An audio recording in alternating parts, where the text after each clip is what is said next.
패기가 장난이 아니에요. 그러니까 쉽게 말하면 무슨 말이냐면, 아빠는 이거는 밤에 아빠한테 이거 문자 보낸 거예요. 카톡을 보내가지고 술 마시고 아빠한테 카톡 보낸 거예요. 아빠는 마음에 드는 첩 다 거느리면서 왜 나는 여자만 만나면 막 다 내쫓고 첩 한 명도 못 두게 해? 그만 말려. 나 계속 이렇게 살 거야. 이렇게 한 거예요. 아빠고 나발이고 왕이고 나발이고 없는 거야. 폭탄 선언을 한 거죠.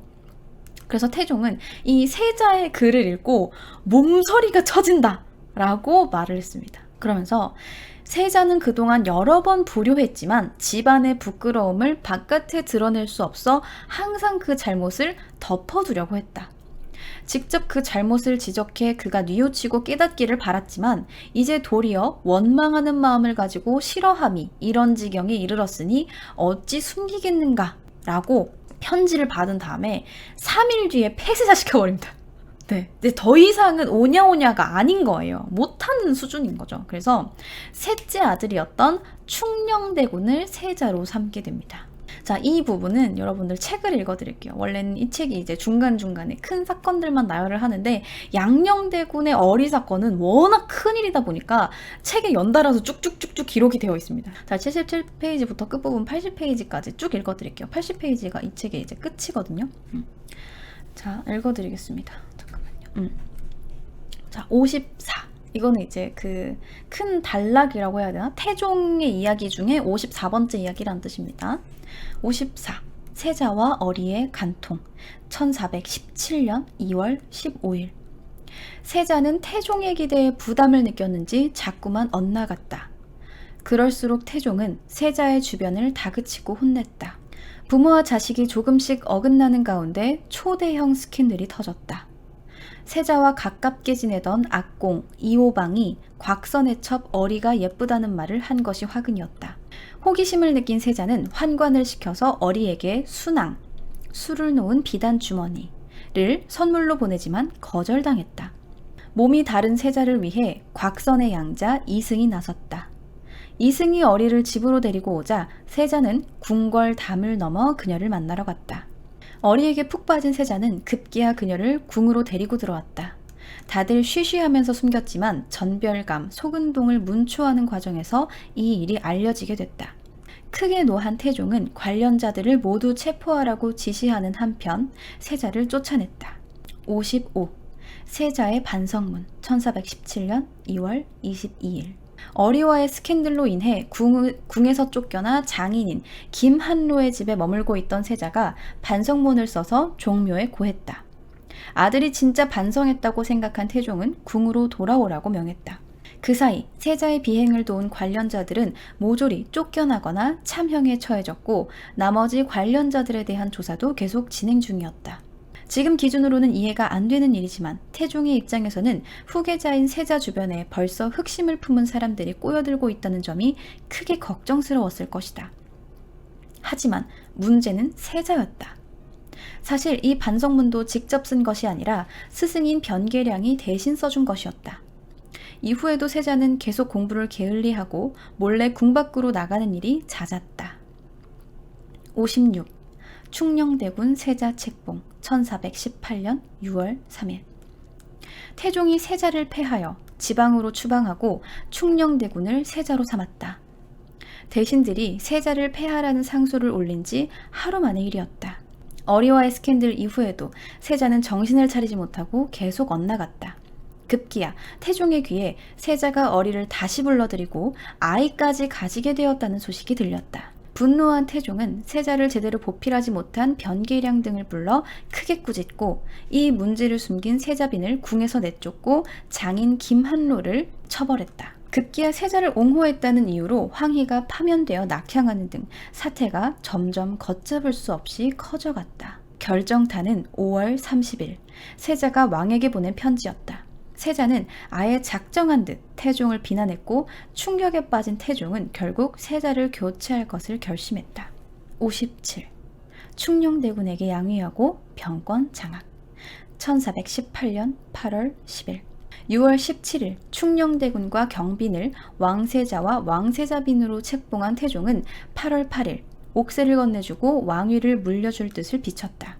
신하들은 당연히 말도 안 된다 했지만 태종은 18년 동안 호랑이를 탔으니 이걸로 족하다는 의미심장한 말을 남겼다.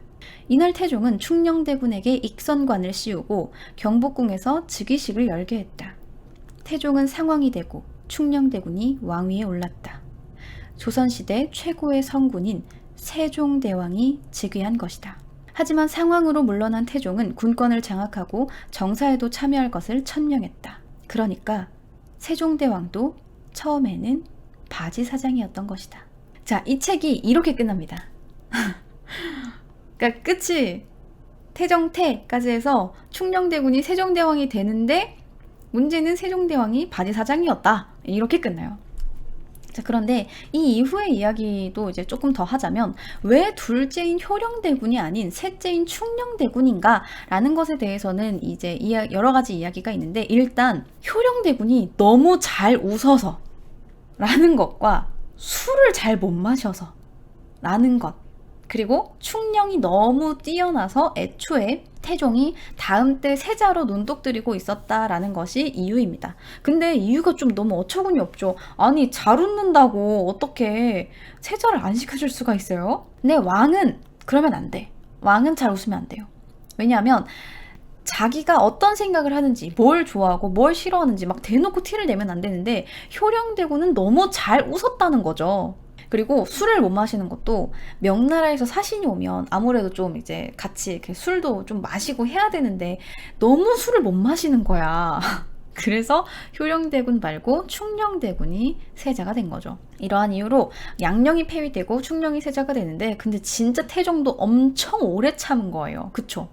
태종에게 양령은 세자가 아니라 아들이었고, 그렇기 때문에 수많은 잘못에도 주위 사람들을 질책하고 타이르고 기회를 줬는데도 이제 계속 실망을 시키니까 폐세자를 시킬 수밖에 없었던 거죠. 그래서 폐세자를 결정을 할 때 태종이 통곡을 하다 못해 흐느끼다가 목이 메었다고 합니다. 그 정도로 슬퍼했대요.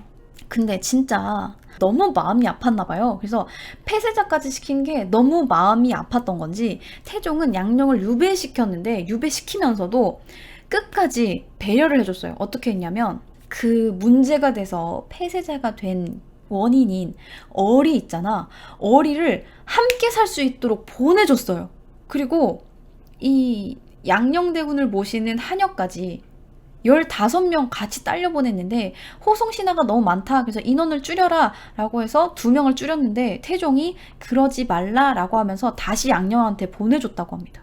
진짜 이쯤 되면 나 같으면 미안해서라도 개거천선하고 잘 살 것 같은데 양령은 문제를 계속 일으킵니다.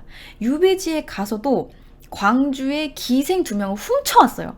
그래서 태종이 분노해서 그 기녀 둘을 잡아와라! 이렇게 시켰는데 양령이 그 소식을 듣자마자 유배지에서 또 담을 넘어 도망칩니다. 아니, 뭐 이렇게 담을 밥 먹듯이 넘는 왕자가 다 있담?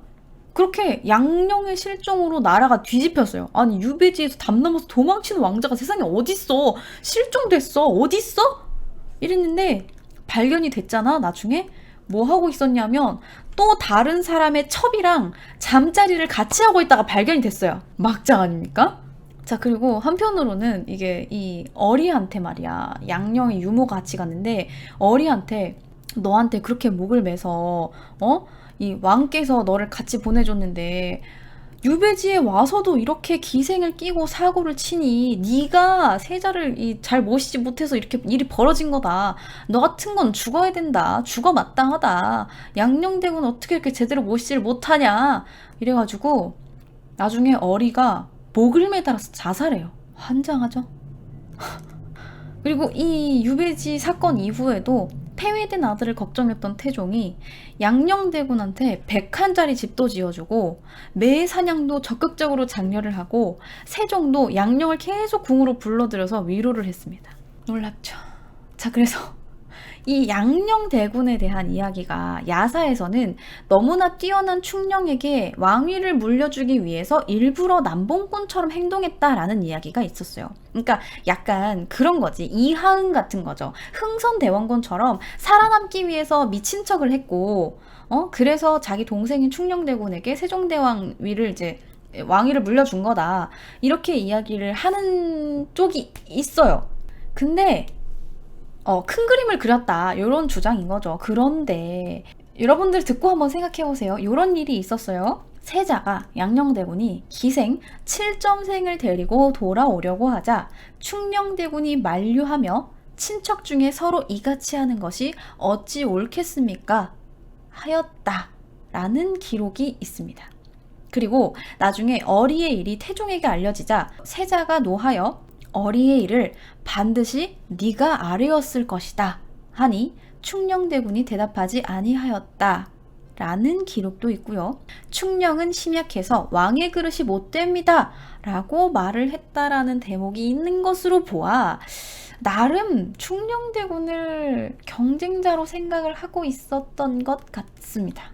그리고 또 이후의 행적을 보아도, 그러니까 지금 유배지에서의 행적도 그렇고 나중의 행적도 계유정난 이후에 안평대군 척결에 막 앞장서고 단종 복위운동 때도 세조한테 단종 막 치라고 부추기기도 했단 말이에요. 양녕대군이. 과연 여러분들 생각해보세요. 여러분들 생각에 과연 그런 척을 해서 충녕대군에게 왕위를 넘긴 걸까요? 네, 뭐 이런 거는 이제 여러분들 생각 자유니까요. 진실은 저 너머에 우린 잘 모르죠. 자, 어쨌든 그래서 태종이 이런 거를 예견을 했었는지 양녕대군이 후환이 될 것 같으면 죽여도 좋다라는 유언을 남겼습니다. 그리고 진짜 계속해서 사고를 쳐서 신하들로부터 양녕을 벌을 줘라라는 상소가 끊이지 않을 정도였다고 해요. 세종한테. 근데 이런 걸 신경을 쓰면 양녕이 아니죠. 나중에 이 효령대군이 절로 들어가거든요. 이 절로 들어간다라는 대목에 이게 또 양녕대군이 이걸 털어가지고 그랬다라는 이야기도 있어요. 왜냐하면 이 충녕대군이 워낙 어렸을 때부터 뛰어나니까 막 태종이 아예 그냥 왕자끼리 서로 이렇게 반목하는 걸 막기 위해서 막 세종한테 그냥 검은고 쥐어주고 너는 공부하지 마! 막 이럴 정도였단 말이야. 근데도 충녕대군이 세종이 너무 이제 뛰어나니까 약간 이제 태종이 눈여겨보고 있었던 거지. 그래서 그걸 보고 양녕대군이 효령대군한테 가서 야, 우리는 노력해봐야 안 돼. 충녕이가 다음 때 세자 될 것 같아. 그래서 이 얘기를 해가지고 나중에 효령대군이 이거를 못 견뎌서 뭐 이제 절로 들어갔다라는 이제 이야기도 있는데 어쨌든 속세를 등지고 절로 들어갔단 말이에요. 그래서 회암사라는 절로 갔는데 그곳에서 양녕대군이, 그러니까 절이잖아요. 절에서 양녕대군이 본인이 직접 사냥해서 잡은 새랑 토끼 막 이런 짐승을 절 안에서 구워 먹었다고 합니다. 이에 효령이 놀라서 지금 불공을 하는데 이렇게 하면 안 되지 않습니까? 지옥이 두렵지도 않습니까? 라고 타이르자 양녕이 나는 살아서는 국왕의 형이 되어 부귀를 누리고 죽어서는 불자의 형이 되어 보리에 오를 터인데 내 어찌 지옥에 떨어지겠는가? 라고 이야기를 했다고 합니다. 이 양녕대군은 진짜예요. 진짜야. 놀랍죠? 자, 그래서 이제 오늘 이렇게 양녕대군의 이야기를 한번 해봤는데요. 제가 이번에 그 밀리의 서재에서 북클럽이라는 그 시스템이 새로 생겨서 거기에 이제 제 소개글이 올라갔는데 거기 어떤 분이 댓글을 달아주셨어요. 질문 같은 거에 대해서 이게 여러분들한테 소개를 좀 해드릴게요. 이게 제 북클럽 화면이거든요. 자, 북클럽 입문. 저는 입문 부분을 맡고 있습니다. 밀리의 서재에서 입문 부분을 맡고 있는데 여기 댓글이 달려있는데 이렇게 달렸어요.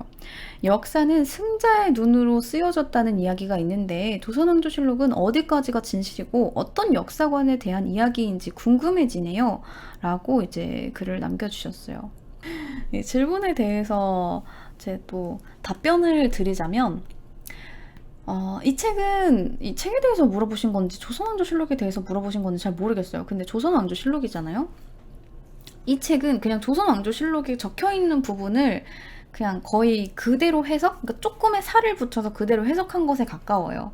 근데 이 조선왕조실록이라는 것에 대해서 먼저 말씀을 드리면 태종 때 한 이제 사관이 있었어요.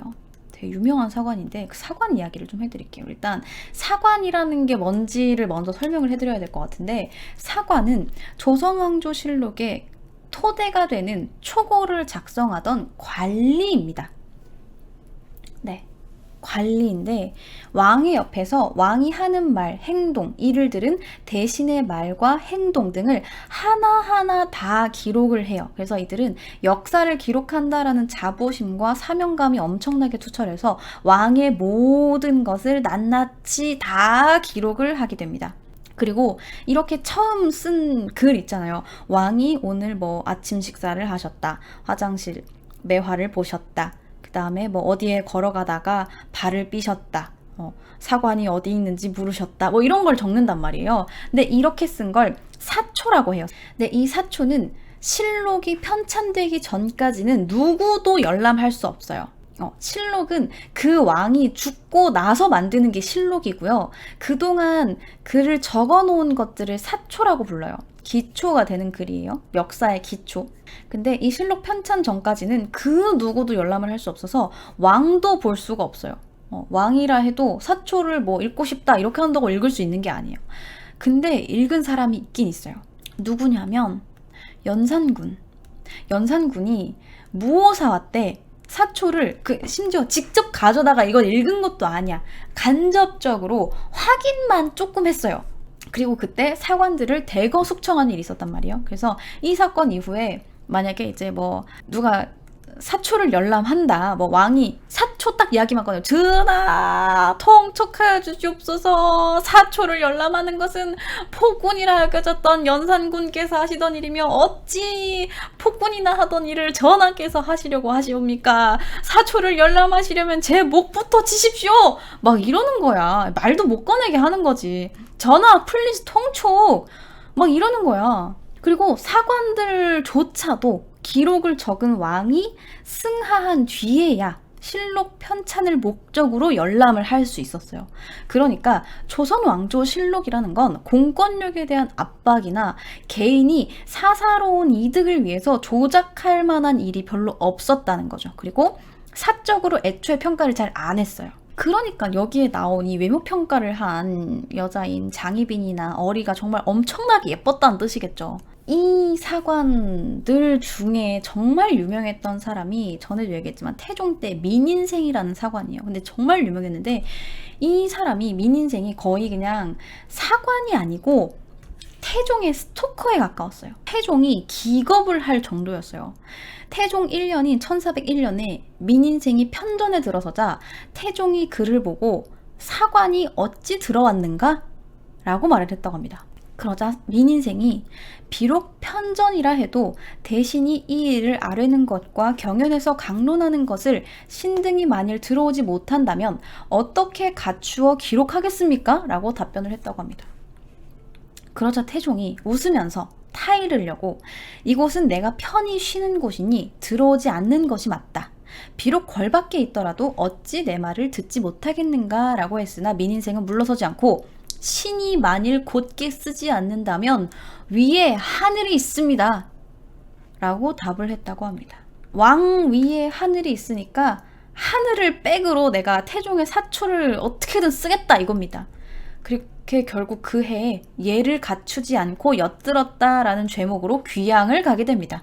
대단하죠. 그리고 이 이후에도 민인생은 태종이 가는 곳을 반드시 따라다니면서 기록을 했는데 하루는 사냥하는 곳까지 따라와서 태종이 왜 왔냐 너? 이렇게 묻자 사관으로서 직분을 다하기 위해 왔습니다. 이러면서 얼굴을 가리는 복면 같은 걸 이렇게 쓰고 졸졸졸 따라왔대요. 그래서 태종이 딱 열이 받았는데 옆에 있던 이숙번이 사관의 직책이 중하니 눈 감아 주십시오.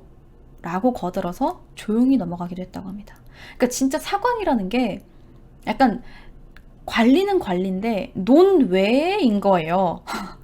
그러니까 어디를 가도 따라갈 수 있는 거고 이 외에도 태종이 사관을 드리려고 하지 않자 경연 때 병풍 뒤에서 몰래 엿듣는가 하면 휘장으로 가려놓고 정사를 보니까 휘장을 들춰내고 정사를 엿보고 아예 그냥 너 나가! 이렇게 문 밖으로 쫓아내니까 문 밖에서 이렇게 엿보다가 걸렸다고 합니다.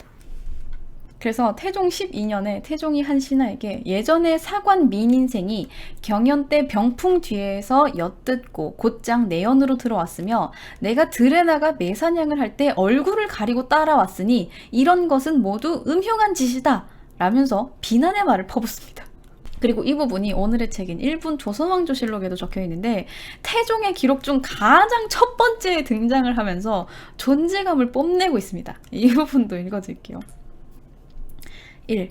사관 입시 문제로 갈등 1401년 4월 29일 태종이 편전은 자신이 편하게 쉬는 곳이니 사관이 들어올 필요가 없다고 하자 사관 민인생이 거듭 들어가기를 청했다. 태종이 거절하자 민인생은 자신이 사관으로서 책무를 다하지 못하면 하늘이 벌할 것이라고 답했다. 5월 8일에 열린 경연에서 민인생이 편전에서도 사관이 출입할 수 있기를 거듭 간청했다.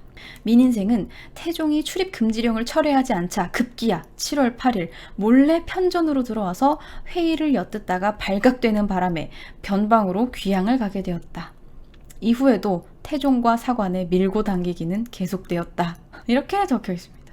그리고 이게 이것 이후에 민생이 아닌데도 불구하고 태종이 말 타다가 말에서 뚝 떨어졌는데 아이고 보다는 사관 없지? 이러고 다른 태종뿐만 아니라 정종도 이제 그 골프랑 약간 비슷한 운동이 격구라는 게 있었어요. 그래서 격구를 즐겨 했는데 밖에서 막 이제 격구하는 소리가 들리는 거야. 와! 막 이러면서 격구하는 소리가 들리는 거야. 근데 격구가 너무 하고 싶은 거지. 근데 왕이 막 나가가지고 막 옷 막 훌러덩 벗고 막 격구하고 이러고 있으면은 이제 그게 기록이 될 거 아니에요. 그러면 대대손손 남을 거 아니야. 그게 좀 부끄러웠던 거죠. 그래서 사관이 이를 기록할까봐 무서워했어요. 그래서 옆에 있던 사관한테 격구하는 일 같은 것도 사책에 쓰는가? 이렇게 물었더니 그 사관이 임금의 거동을 반드시 쓰는데 하물며 격구 같은 것을 쓰지 않을 수 있습니까? 라고 말을 했다고 합니다. 그래서 내 생각엔 그래서 정종이 금방 내려왔어. 격구하고 싶어서. 이게 또 스트레스거든요. 여러분들도 생각해보세요. 어떤 사람이 여러분들 계속 쫓아다니면서 옆에서 하나하나 행동 다 쓴다고 생각해보세요. 막, 뭐, 몇 월 며칠 몇 시 화장실에 들어갔다. 몇 월 며칠 몇 시 몇 분에 나왔다. 변비가 있으시다. 이런 거 썼다고 생각해보세요. 얼마나 끔찍해요. 그리고 이 여러분들이 알고 있는 엄청난 대왕인 세종 역시 양녕대군이 서울에 머무는 것에 대해서 상소가 빗발치자 이를 모두 불태워버려라. 이렇게 명령을 했단 말이에요. 그랬더니 신하들이 비록 상소를 태워도 사관이 이를 모두 쓰게 되니 무슨 이익이 있겠습니까? 라고 말을 했고 결국 세종이 명령을 거두어 드립니다. 그러니까 왕들이 진짜 얼마나 역사의 기록을 두려워했는지를 알 수 있는 대목이에요. 자, 근데 그렇다고 이들이 그냥 무조건 왕한테 껄끄럽고 귀찮은 존재이기만 했냐? 그건 또 아닙니다. 이 사관들이 역사를 기록한다라는 사명감이 엄청나게 투철했기 때문에 과거 정종 때 수창궁에 큰 불이 나는 사고가 있었어요. 이게 열쇠를 관리하는 하급 관료의 실수로 불이 딱 붙었는데 너무 잘 타는 거야. 이게 마른 나무잖아요. 그러다 보니까 기세가 너무 강렬해가지고 아예 진화를 포기할 정도였대요. 근데 이 수창궁 안에 하필이면 실록이 보관이 되어 있었던 거죠. 그래서 실록이 불탈 위기에 처하니까 사관 노이라는 사람이 진화를 포기할 만큼 거센 불길을 뚫고 들어가서 기록을 다 가지고 나왔대요. 그래서 우리가 500년을 넘어서 이 기록들을 다 볼 수가 있는 겁니다. 이렇게 사관들이 기록을 남겨놨기 때문에. 대단하죠. 자, 그러니까 밀리의 댓글에서처럼 조선왕조실록은 뭐 승자에 의해서 기록이 마음대로 바뀐다거나 뭐 특정 누군가에 의해서 사적인 의견이 많이 들어가서 역사관이 보이는 그런 기록이 전혀 아닌 진실보다는 사실에 가깝게 쓰여진 책이다 라고 정리를 할 수가 있겠습니다. 자, 이렇게 해서 오늘의 컨텐츠 밀리의 서재와 함께하는 일본 조선왕조실록 책 이야기는 여기까지 하도록 하겠습니다.